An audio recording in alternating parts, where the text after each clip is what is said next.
Hello, I'm Ted Gamble, Chair of the British Architectural Library Trust. The Trust is a nonprofit entity that supports the extraordinary library and collections of the Royal Institute of British Architects in London.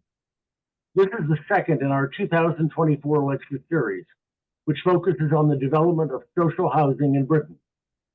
Today's lecture is entitled The Origins of British Public Housing, 1890 to 1914. It will be presented by Andrew Saint, the noted architectural historian and general editor of the Survey of London between 2006 and 2015. Andrew has lectured at the Department of Architecture at the University of Cambridge and at the Bartlett School of Architecture, University College London. He's the author of numerous books and articles on architectural history, including Towards and Social Architecture, the Role of School Building in Post-War England, The Chronicles of London, and Architect and Engineer, a study in sibling rivalry. The interlocutor for today's lecture will be Mosette Broderick. Mosette is a professor in the Department of Art History at New York University and director of NYU's London program in Historical and Sustainable Architecture. She's also a member of the Trust Advisory Council of the British Architectural Library Trust.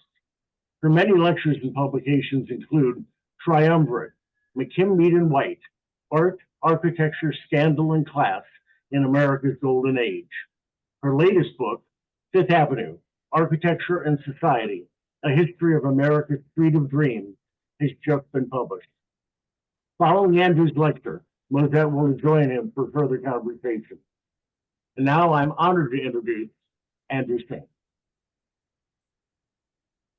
I want to begin by thanking Ted and Anne Mann and everybody else at the British Architectural Library Trust for choosing this absolutely fascinating subject for the lectures. It's a very bold and brave thing to do because, of course, housing, and particularly what we call public housing, and I'll explain in a moment how we define that in England, is not, as it were, very fashionable at the moment, but it continues and it's been going on for a long time. I'm going to talk about its early years today, and it's passionately interesting because it's not just architecture for the happy few, it's architecture for everyone, and it's a big and important social subject as well as an architectural one. So I think we would all agree that this is a topic that really matters, and I hope you'll enjoy this presentation, and I hope it will be reasonably comprehensible.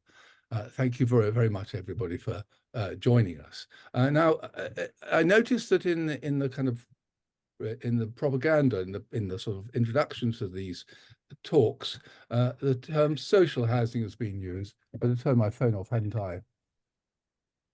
There we are. Let's stop that noise. Let's hope it won't happen again. Of course, social housing is a very broad term. It's been used much more in the recent, I guess, in the recent past and present to encompass almost anything that's been, sorry, that's a bore. Almost all forms of housing, which are in a way for the broader public, but it's a term of relatively recent use in Britain, at least, and I've used for my talk the term public housing.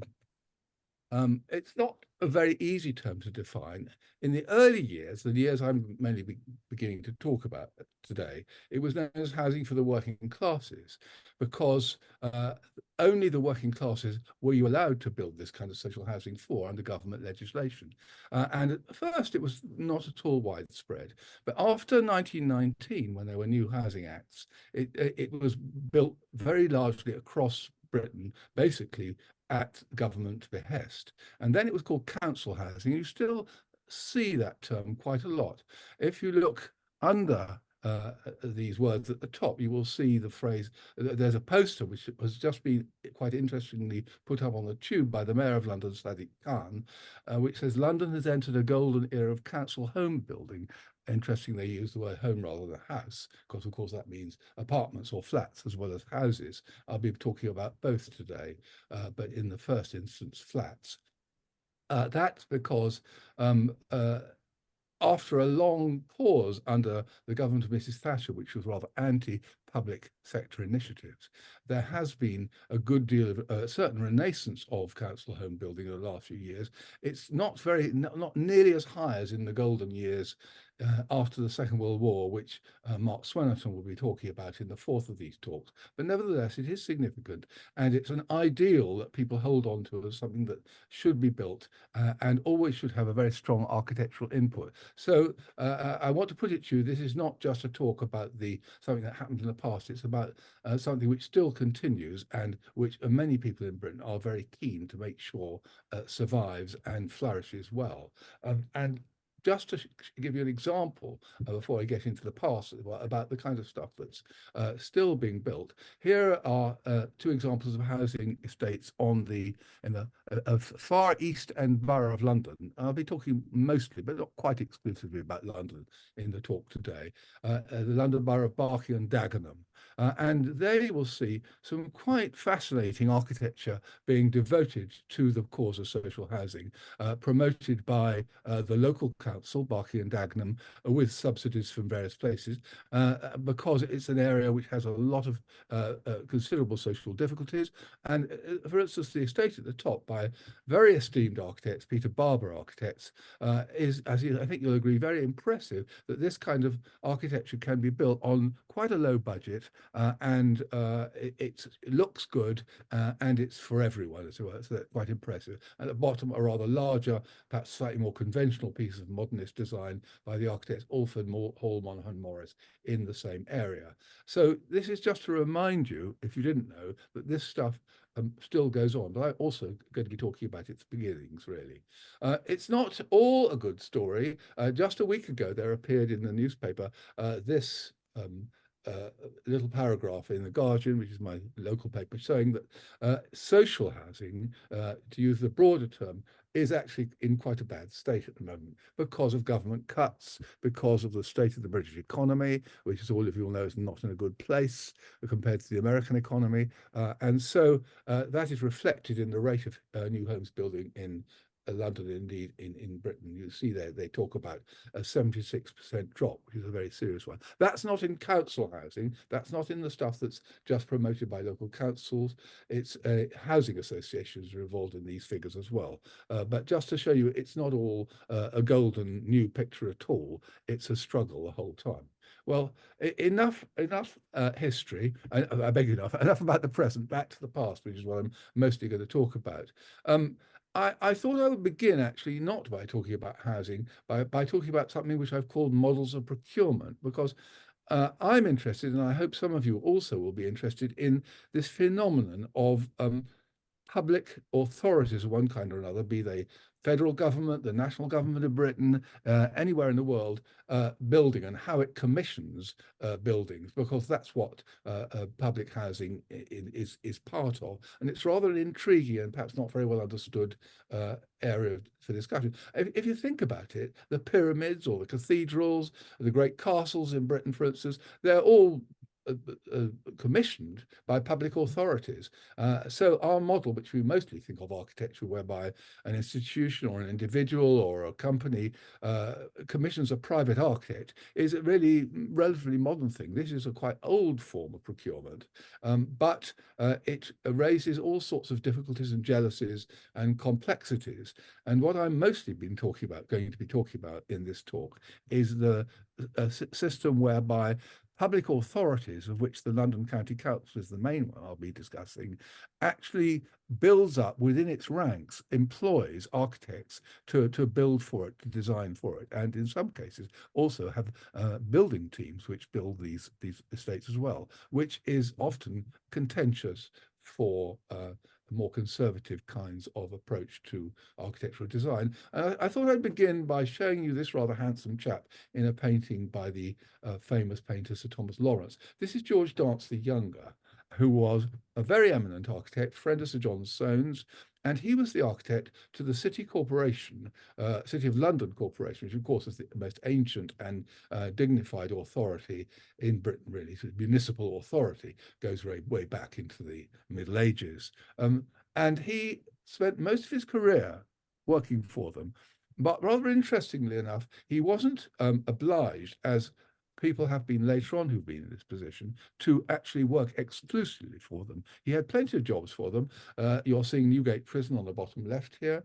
He rebuilt the Guildhall, the seat of the City Corporation, and had a lot to do with the maintenance and rebuilding of London Bridge, for instance. But he did sometimes build things for private clients. And I'm just showing you not a particularly well-known building there. It's a church by him in Hampshire, Micheldever, to show that he also was he was basically a private architect employed pretty much full-time on city jobs. And this kind of model is something which is one way of going about things, but it isn't exclusively one. And increasingly, people insisted on having their buildings built in-house by teams or a single person in such a state of authority. And just to cross the Atlantic for the moment, to come in your direction, this also has been a rather interesting source of controversy in the United States, where the whole history of the supervising architecture, the Treasury, as it was called in the 19th century, was a very fascinating and always controversial one, because there were big programs in the 19th century, late 19th century, of, for instance, post offices, which the federal government always built all over the states, and I think the states rather resented that it was done by the federal government, and also buildings in Washington. And I'm just showing you two examples here in a kind of French Second Empire style by a chap rejoicing in the name of Alfred Mullet, who was supervising architect of the Treasury just after the Civil War.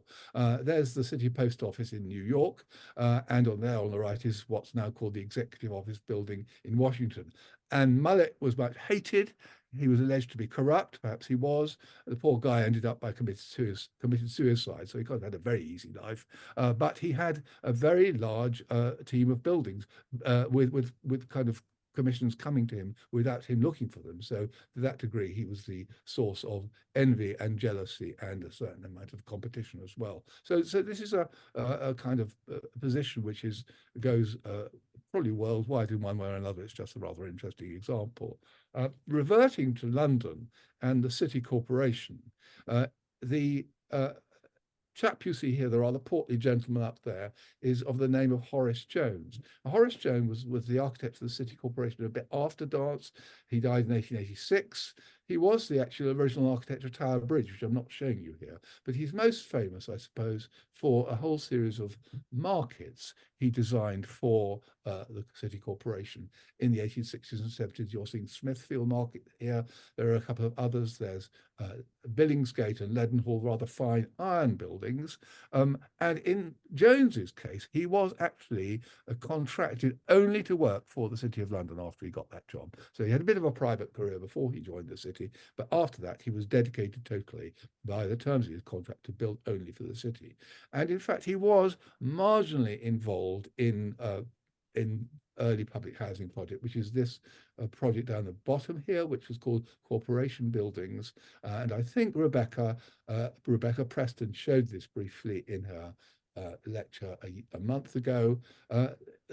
As a piece of architecture, it's not very significant. It just borrowed from some of the things the philanthropic companies, which Rebecca was talking about then, were doing. But it was a significant enterprise at its time because almost nobody was building, almost no municipal body in Britain was building public housing at this time. It was a kind of slum clearance scheme, and we'll talk about that a little bit more as we go along. Very much the same kind of thing as was being done by the philanthropic housing companies, which Rebecca was talking about. You weren't allowed just to come along and do this if you wanted. You had to get you had to do this under special legislation, so it's an unusual thing.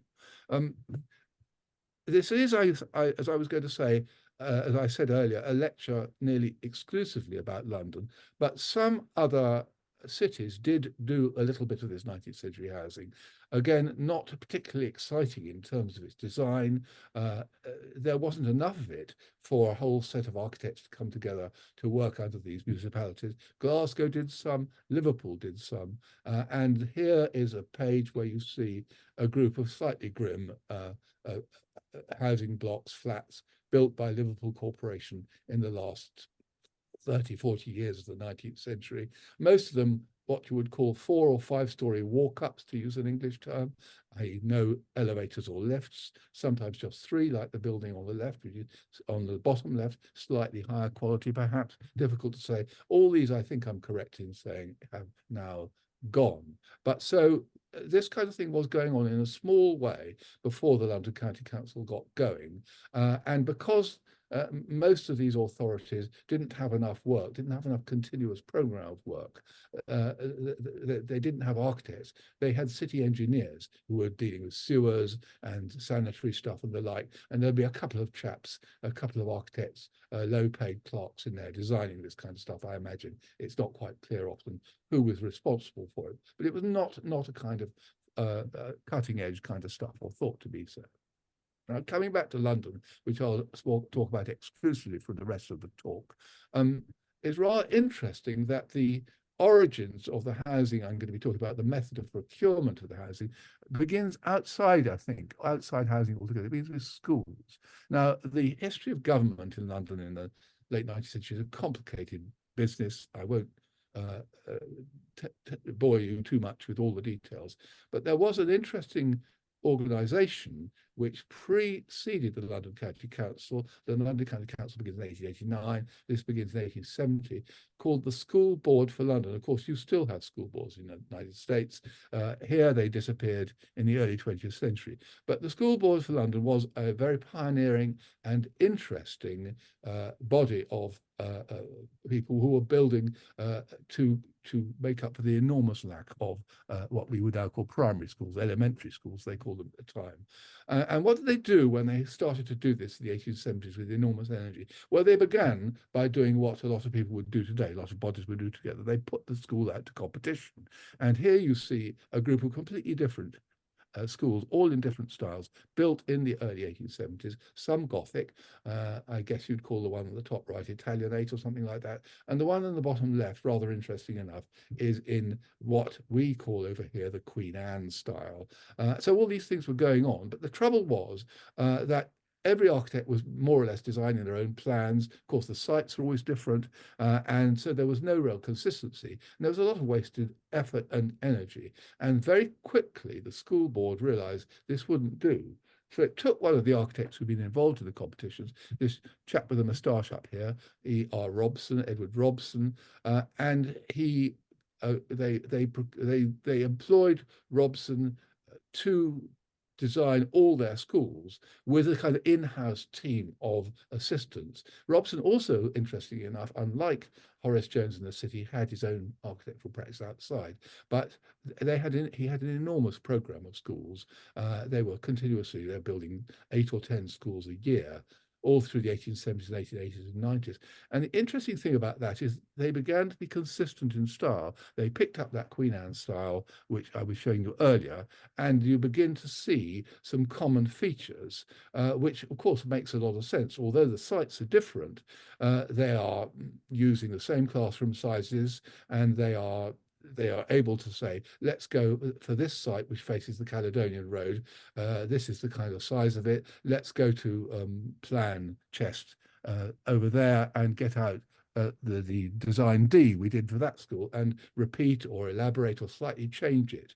And this idea of a program of social provision in architecture is pretty new at that date, at least in Britain. I don't know how it compares. There was some of this in Paris going on at the same time.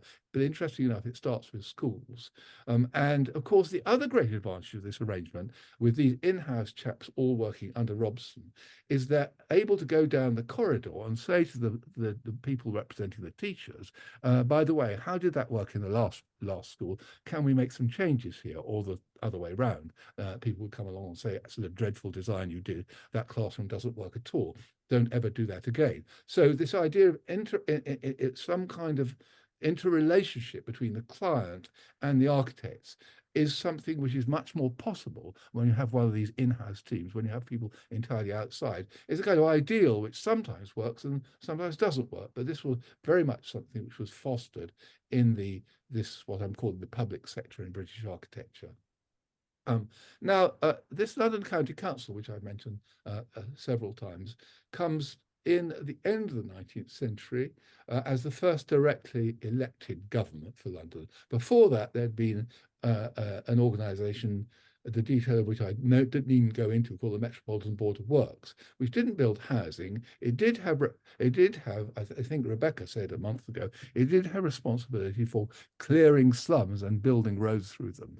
But it wasn't able, under the powers it had, to actually build housing. And that was usually they gave out the sites, they sold the sites to the philanthropic housing companies. It didn't work terribly well, but it did have an architects department. Most of the time of the MBW's architects department was spent on regulations, making sure that people were private schemes were according with the building acts of one kind or another, which naturally, as in New York, were a very significant part of the whole procurement scene.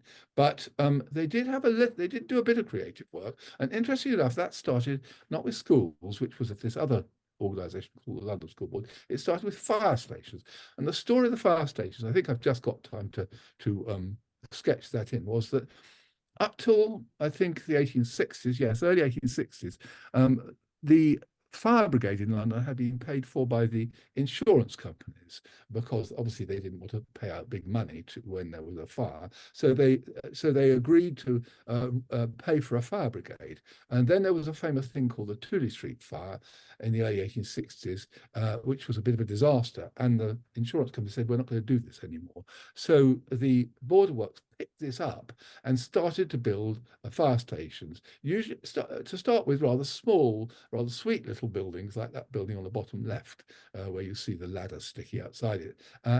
But they did grow in size, and this became the first program of building types designed within first the Metropolitan Board of Works and then the London County Council. And as you see, the fire stations got a lot bigger. That turret there, rather amusingly and charmingly, was a kind of lookout turret. And you see there's a lot of accommodation. So in some ways, these were the first housing as well, because the fire brigade in London was staffed entirely by ex-sailors at this point, rather fascinatingly, and they were all housed above the shop, and they couldn't leave without special permission. So it's the fire engines down the bottom and the chaps above coming down on sliding poles, which I think were borrowed from New York after about 1890, into the fire engines, and off tally-ho they go to the fires. So this is quite an interesting group of buildings, and it goes on into the London County Council, but it's not for us tonight. Housing, I must finally come to. I hope this deviation has not been too far from the main topic. The London County Council started building housing in 1893. There'd just been a new Housing Act which allowed them to do that in a more general way. It couldn't just build anything for anybody, as I said earlier. It had to build for the working classes and only for the working classes. But it could do these things which I was talking about earlier. It had a program of work, and they gradually brought in young men, entirely men, I think. There were some women who worked on tracing the drawings, and the drawings of the kind you're seeing here. And they were rather charmingly called lady tracers, who did the tracings of these drawings, but they never had a lot of responsibility, I'm afraid. What you're seeing here is the cover and the back of the excellent book by an old friend of mine, actually, called Susan Beattie, written as long ago as 1980, is the first book about all these. And she made extensive use of the wonderful drawings, which were then kept in a plan room in the sub-basement of County Hall on the Thames, next to where the London Eye now is. Alas, have now been distributed all over London, and many of them lost, but really rather wonderful drawings, many of them. Whether done by the lady tracers or by the original architects is difficult to say. Let's try and put a bit of names to some of these people and give you a sense of who they were. They were nearly all young men coming in with a great sense of idealism, I think. It's worth knowing that in the 1880s, there had been a lot of social unrest in London, a bit equivalent to things like the Haymarket riot in Chicago, and there was a lot of fear of revolution. So the 1880s are a time of social agitation. In the 1890s, when these people came together, is a period of reform, when they're really trying to do something about social conditions in a big way. And so there's a kind of radical socialist ethos in the LCC architects department under this chap with the little pince nez you see on the top left called Owen Fleming, who's the mentor of them all. And there some of them are in the bottom right-hand corner. I think they're in the housing division, I'm not sure. And not actually working particularly good premises, mostly in converted housing in the area near Trafalgar Square.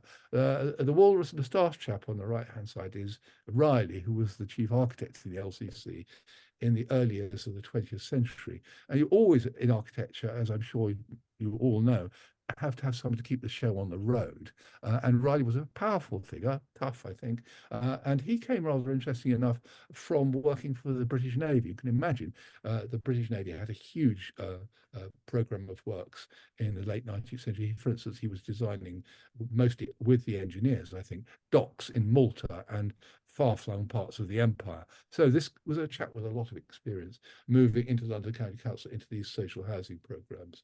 The other chap, left corner, is a chap called Charles Canning Windmill, who was a friend of Philip Webb, the great arts and crafts architect and friend of William Morris. So there's a kind of a continuity of ideals going back to people like Morris and W.R. Letheby and Philip Webb of a rather interesting kind with these people. So rather fascinating group of people. Okay, now they've got to build some housing. And what they're first doing, and this will be the next little part will be about this, are building what you could call 5-story, 6-story walk-ups, no elevators, I say again, with tenement blocks is another phrase for them. I guess I think you use this phrase also in the States. And at first they don't have a lot of experience. There aren't many of them. And some of them are still being farmed out to these private architects. We talked about this issue. There's a block very quite close to where I live in Kennington, actually, in South London, called the Borough Road. Perhaps a little bit more elaborate. Perhaps the budget's a bit more generous than some of that philanthropic stuff. But some of them are quite austere and not so different. And I think the plans are not so different from the stuff you were seeing, which Rebecca was talking about a month ago, Yabsley Street Poplar there on the right. But then the whole thing gets ramped up and becomes much more ambitious.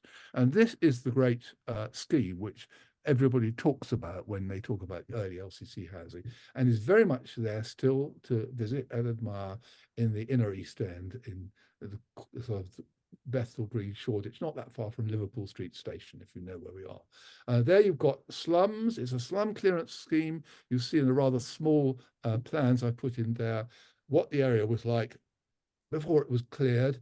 And there you have this rather remarkable configuration of a circus with all the rubble from the old housing piled up and made into a kind of the center of a circus with the blocks all around it.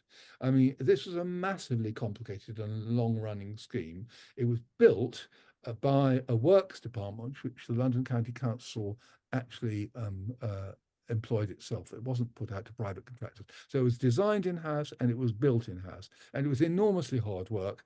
There was a lot of theft. And in a way, the tragedy of Boundary Street, which is normally thought to be a great success, is it did not house the people who were living there because the rents were too expensive. The conditions for building this kind of housing were not such that they could house the really poor. They were housing artisans mainly, the deserving poor, people with jobs, and it's for quite grand architecture, but it's not for the lumpen proletariat. It's for the people who are evicted from the slums are going to move into other areas around it. They haven't solved this problem at all, and it remains that a problem of public housing right through the 20th century, really. But nevertheless, let's talk about the good side of it. It survives in really good condition, and the blocks are all listed as historic buildings. They've been well restored, and I think it's popular. I was there last November or December. This is when these pictures were taken, and you see people walking around, and it doesn't feel like a rough housing estate at all, which, considering it's not in a very prosperous part of London at all, is impressive. It keeps up remarkably well, and I think is much loved and very carefully maintained. If you look at the architecture of Boundary Street, it kind of falls into two phases, I guess. One is this earlier phase where you see there's a kind of a bit of continuity from this Queen style I was talking about with these gables. In that central, in the top left, you see a block with some shops at the bottom. On the whole, the LCC was building housing.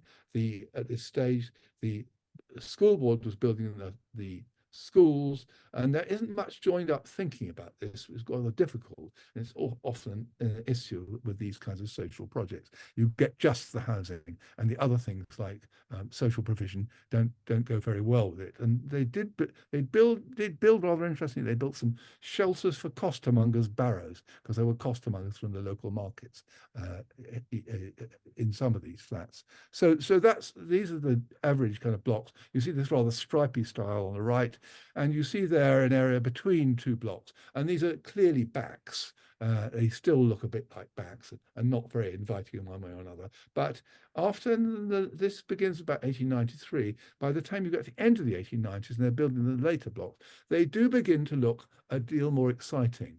And these blocks are associated architecturally with this chap called Windmill, who you saw with the glasses just now, and no doubt there are others. This is all collaborative work, of course, and we've got some quite fascinating arts and crafts detail, asymmetries, projections, recessions, all built, no doubt, within quite a tight budget.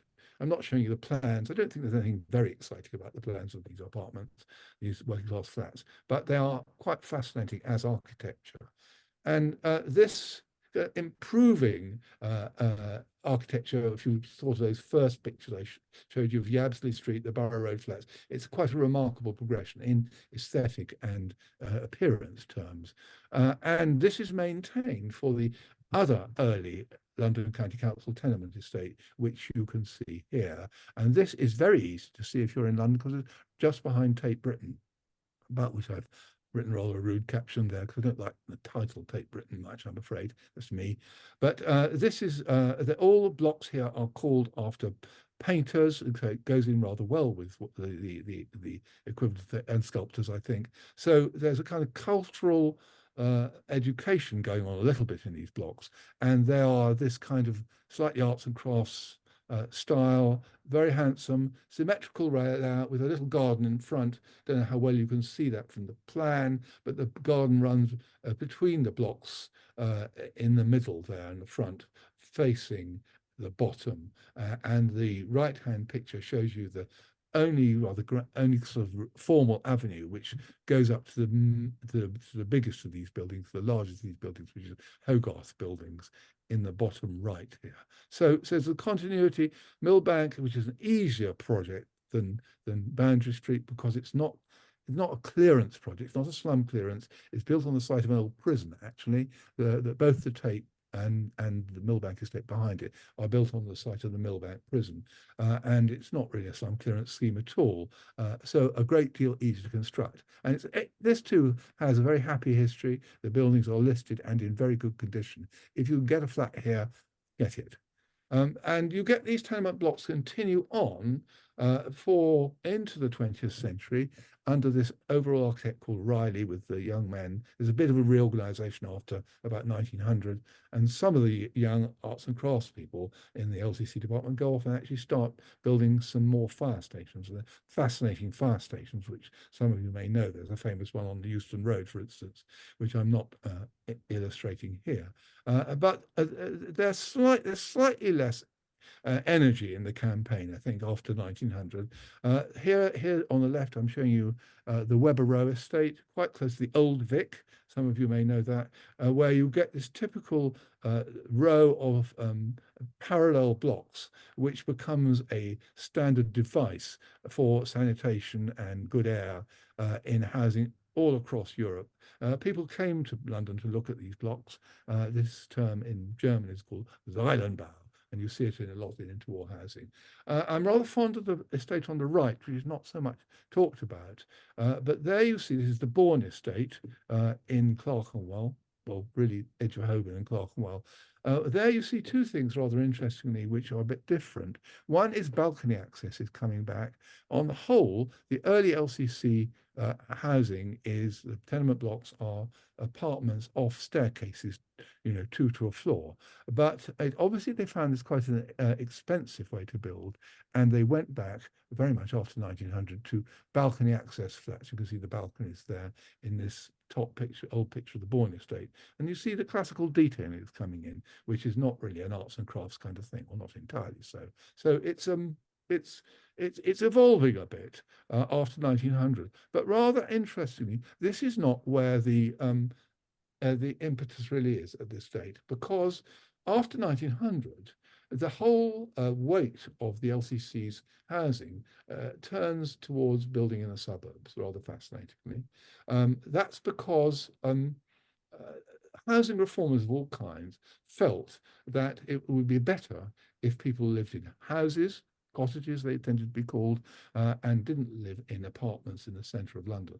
Now, the difficulty about that was that wasn't where the employment was. So they had to do something about that. But on the whole, the housing reformers felt very strongly, and the architects on the whole agreed with them that they should be building low-rise estates in the suburbs as opposed to tenements. The tenements were built faute de mieux, if you know what I mean by that. Now, you do find that some of the philanthropic companies, which Rebecca was talking about a month ago, were also building a bit in the suburbs, but what they were building didn't look a lot different from what any people would have built. The only difference probably was there wouldn't have been any pubs.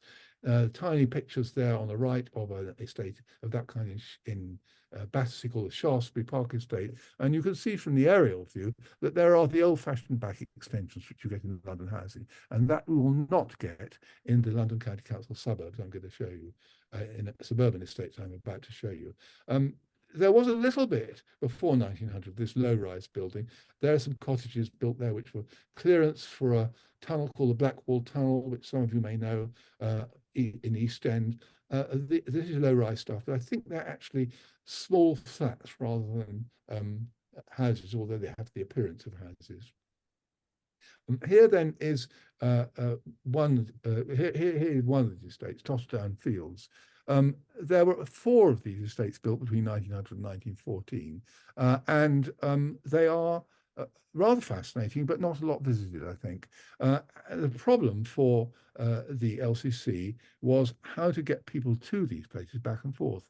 And fascinatingly, they tied up the development to these estates, the ones in South London at Totterdown and Norbury, with a new tramway. They tried to buy, they weren't very successful, to buy up the tramway systems, electrify them because they've been horse-drawn up for those things, and subsidize the fares to encourage people to go and live in these places. And on the top right, what you're seeing is the opening of the tramway to Totterdown in, I think, 1903. Yes, I've got the date there on that. And there in the top right, you're seeing, you can't see him, it's Prince and Princess of Wales, later George V and his Queen Mary, on the opening of the tram. They're just leaving from Westminster Bridge. That's Parliament, you can see in the background, going down to Totterdown Fields, and a bit later in the afternoon, here you see them opening one of the cottages on the Totterdown Fields estate, and the invitees are taking off their hats or bowing if they're ladies to the princess as she's coming out of one of the cottages. Rather sweet picture I very much like. But the layout of this estate is not particularly interesting. You can see the left, it's basically straightforward streets with blocks along them, divided into 4 or 5 or maybe up to 8 dwellings at a time. You can see it just on the bottom left there. But they're not bad houses. They're interesting. It's worth seeing this if you're interested in housing of this kind. Here are a couple of pictures. Particularly, I put the plan on, not for us to study in detail. Sometimes they were what were called cottage flats, where you had an entrance. You could go for 2 dwellings, either one on the ground floor or one upstairs, because the units most in demand were not very large. But the most important thing you can see immediately from that plan, even if you don't study in detail, is that there are no back extensions at all. So there are small gardens and so forth, and front and back. So it's good housing for its time. It's not dramatic architecturally. It's not as striking as a tenement blocks, but it's worthy stuff. Now, a slight change of gear. I think I've got about 10 more minutes, if that's okay, Mosette. Yes. The At this point, shall we say, in the middle of King Edward VII's reign, 1905, there comes in a new and absolutely fascinating influence, which takes us away from public housing project proper. And that's the garden city and garden suburb movement, about which I'm sure many of you know a great deal. Ebenezer Howard, the pioneer of the garden city, wrote his famous book called To Borrow a Peaceful Path to Real Reform at the end of the 19th century. It was reprinted soon after that. That's the reprint you're seeing on the left there. And amazingly, considering how difficult it is to get housing, get these such projects going, he managed to raise enough money to build a new city, which was Letchworth in Hertfordshire. Wasn't particularly successful in the first instance, because if you're building a new city, you've got God only knows how much infrastructure you've got to put in. So it's very, very slow. But he did get Parker and Unwin, who you see down below, opposite ends of the family group, the Parker family, at the bottom, to come in as their architects. That's what they made their name from, winning the competition for Letchworth. And almost immediately, Unwin, who was much more interested in building good housing than he was in kind of rather utopian ideas of complete communities out in the countryside, he almost immediately defected, in a kind of manner of speaking, to go and design Hampstead Garden suburbs. So it follows on quite quickly. And the reason I mention these chaps is because Unwin, in particular, Parker, I think, is usually thought to have done the kind of architectural detail. But Unwin was the concepts man and the thinking man. He had an interesting background. He was very much part of Morris's socialist period. He had believed in revolution when he was in Manchester in the 1880s, and he saw it fail. And he quite quickly grew up and realized that the only way to improve the lot of the working classes was through technical hard work. And this is what a lot of his stuff is all about. Small details of planning the whole planning, the houses, and fascinating things all through. I'm a great Unwin fan, and I think his work is always worth following. There's a couple of little details there of Letchworth, and you see immediately the gardens are very long. The gardens aren't for growing flowers, and they're growing vegetables, because the stuff you would get from the greengrocers was so bloody awful. The front gardens were for flowers. Well, it didn't completely work like that, as you see, but this was the ideal. And this is then taken on in Hampstead Garden Suburb, started in 1907, where you see the whole housing thing come to fruition. Fascinating and well worth visiting. And Unwin published a book called Town Planning in Practice, which brings all these ideas together in a really interesting way. You can see, for instance, from the way the blocks are laid along that road, that's slightly asymmetrical. They're brought forward and back. They're grouped in different ways, and round corners, all sorts of fascinating things involved in Hampstead Garden Suburb. The way the blocks go round corners, and the way it's all hedges, not front walls, things of that nature. Endless variety. Of course, it wasn't all working class housing.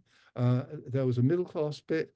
That's the Lutyens Church in the Middle Hampstead Garden Suburb, and one of the streets leading up to it, I think it's called Erskine Way, which is middle class housing. But there was there was more than just terrace housing. Here are a couple of community enclaves. On the left, a court for working ladies by Bailey Scott. The architecture was not all done by Parker and Unwin. A lot was passed out to other people, like not just grand people like Bailey Scott and Lutyens, but many other people. And here is one of the very few bits of Hampstead Garden Suburb that's been demolished, which is the Orchard, which was a working class enclave. So absolutely fascinating. Do go and have a look at it. It's all very, with the exception of the Orchard, it's very much still there.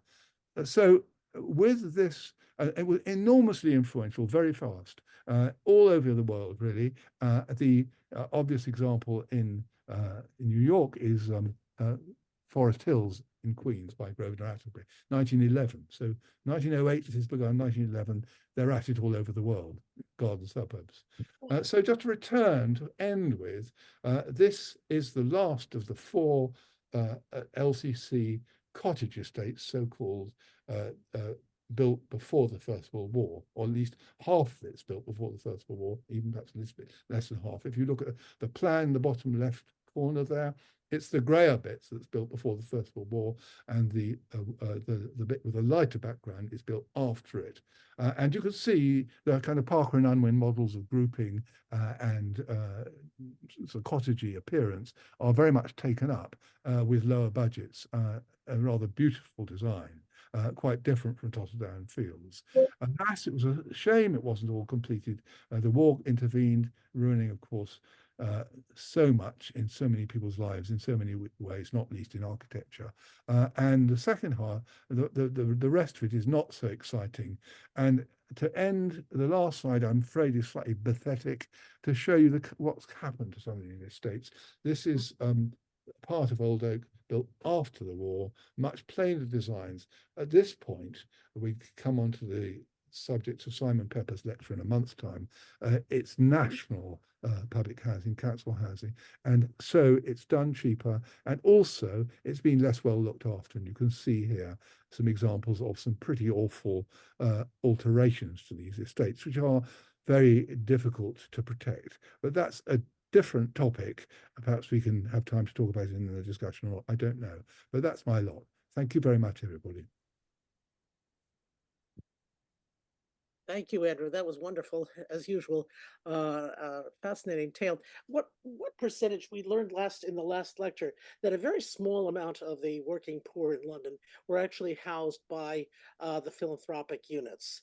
Once the LCC gets in, there's a larger percentage of people who are housed somehow in these buildings, but it's still a small percentage of the people who. I don't have any figures, but that's right. It's only after 1919, when you get this National Act, that That's right. The numbers become really significant. And as I said before, as I'm sure you know, Mosette, I mean, the people being housed are not the very poor. Right, exactly. Where were them? That made me think about it. Yeah, they were the artisanal class from the philanthropic days forward. That's still the issue. Where were the really poor? They were still in the Gustave Doré kind of slum inhabitations.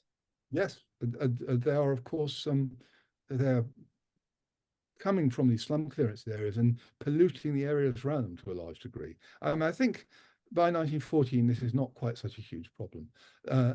Depopulation in the centre of London is beginning. If you look at the overall population of London, it's falling after about 1900, even perhaps in the 1890s. The really appalling years are the middle years of the 19th century. And you get the natural, and of course, transport means get improved, and industry also moves out of the centre of London by this stage. So there are more jobs in the suburbs. So you get slightly less of this problem. But really, it's not until the 1960s or 70s that the slums in the old-fashioned way are completely cleared. Amazing. I think you mentioned in passing that transportation, that the trams were brought down to try to encourage people to move to these places. But you note, of course, that the cost of the trams, even if they were subsidized, could be a burden on the people who were earning money by going to the center of the city. But if industry was really moving to the outskirts, that's interesting. That means that there was jobs up there as well as having to commute by tram into the center of town. Yeah, I mean, as always happens with these things, the industry was never in quite the right places, you know. But yeah, I mean, you do get these decentralized pockets of employment. I mean, particularly, for instance, in the northeast of London, places like Walthamstow and fascinating numbers of factories were moving out there, woodworking factories. Of course, they found, for instance, when factories go single story, which they do a lot with electrification, this is another topic, it's a fascinating one, then they need bigger sites and they get the cheaper ones in the suburbs. Right. Well, that makes a lot of sense. Actually, I was interested in the workers housing, particularly the women workers. Women were beginning to come into shops and retail trade, not necessarily the professions, and come to the city from farms in God knows where here in America as well. And there's an attempt, one of the first ones, A.T. Stewart, a real estate mogul in America who seems to have started one of the first department stores, but he was really a real estate man.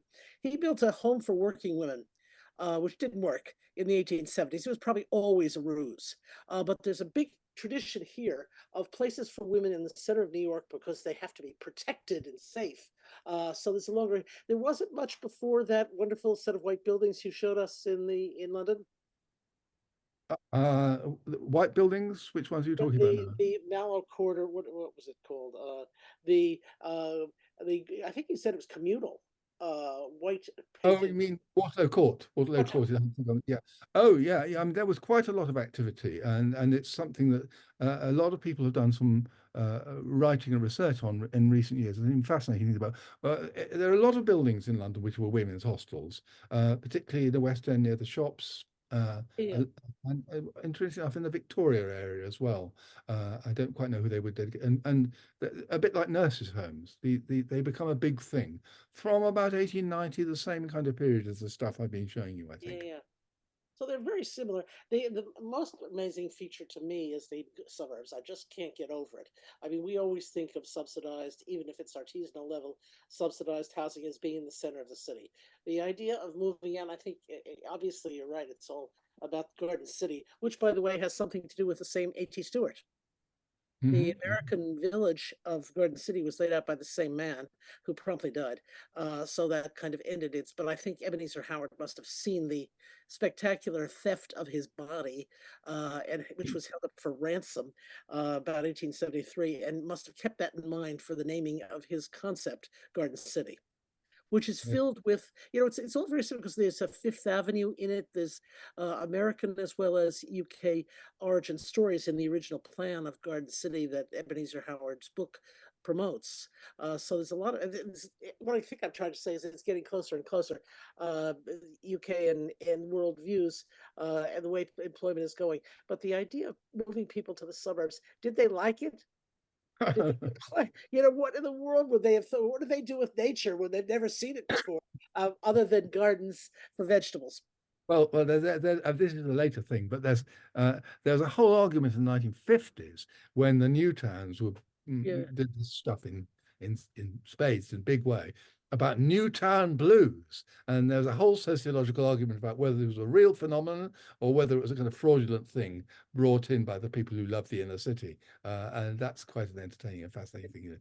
Poor, miserable lasses, young married people who'd been living in the inner East End and been talking to each other as their mothers kind of white leaded the doorsteps, as it were, or whatever, yeah, or the yeah. fireplace where it is. Were they sitting crying in Stevenage and Harlow or not? No complete answer to this, but certainly it was an issue. It must have been. It must have. People loved the idea of the victory gardens, of the allotments, of being able to grow things. So I think having the chance to do it. Although I don't know of any such equivalent here. The little bit there were two examples in New York City, City and Suburban, and there's another one on the East River, which were built by the Astor and Vanderbilt benefactions in the matter of the philanthropic housing units in the UK around 1900. But I don't know of any. To the best of my thinking, the Russell Sage Foundation, which paid for Forest Hills, was aiming for a middle class above artisanal level, and I don't know of any. And maybe it's just my lack of knowledge. I don't know of any suburban attempts to have Right, some sort of social housing outside of the center of the city, the working center of the city, where the jobs were. right, right. We had there's also the big Phipps. A couple of the robber baron families did get into the housing world, but few else did. The last thing I think we saved for lecture 4, but the conditions of the allowing people to buy units in Millbank estates and that sort of thing, to be able to purchase a GLC or an LCC flat. Changes the picture in those buildings today because they've got a mixture of young people with starting flats, so to speak, and the people who are already there. Yeah, I mean, this is a phenomenon all over, I think, the developed world, that some of these estates turn into sinks and some of them become a bit Yes. bourgeoisified, depending where they are. Location Yeah, is all of these things, yeah. isn't it? That's right. That's right. Well, I just hope that more people will get onto the bandwagon and start building more. We certainly are bereft here. England has a problem. You're in better shape than we are, but we really need housing for large numbers of people who are unable to find housing today. There is an argument, Mosette, which I'm sure you know, which is that actually in Britain there isn't really a shortage of housing at all. It No, just no. is occupation is very uneven. There are enormous numbers of unoccupied buildings, and renovation of the right kind could solve a lot of the problems. Simon Jenkins particularly argues this, but I mean, it's worth having the debate, and I don't know whether we're properly having the debate in our country or indeed yours. Yeah. On what to do. I think it was wonderful. Well, thank you very much. And thank you, Ted, for putting this together. I think it was a fascinating plunge into working class housing, which I hope people will continue to want to do. Social housing, I should say. Okay, thank you. Thank you, Andrew. Okay, Thank thank you. you. Certainly, and I'd like to just thank Andrew and Mosette for a fabulous program. It was interesting, extraordinarily informative, on a very good topic. I wanted to take this opportunity to remind everyone of the date of the next lecture in the series and the topic. It's Social Housing in Britain Between the Wars. It'll be presented by Simon Pepper, and it will take place on Thursday, March 28th. Information on the British Architectural Library Trust, its activities and programs, and the other upcoming lectures in this series can be found on our website, the baltrust.org. Again, thank you all for joining us. Thank you for doing it.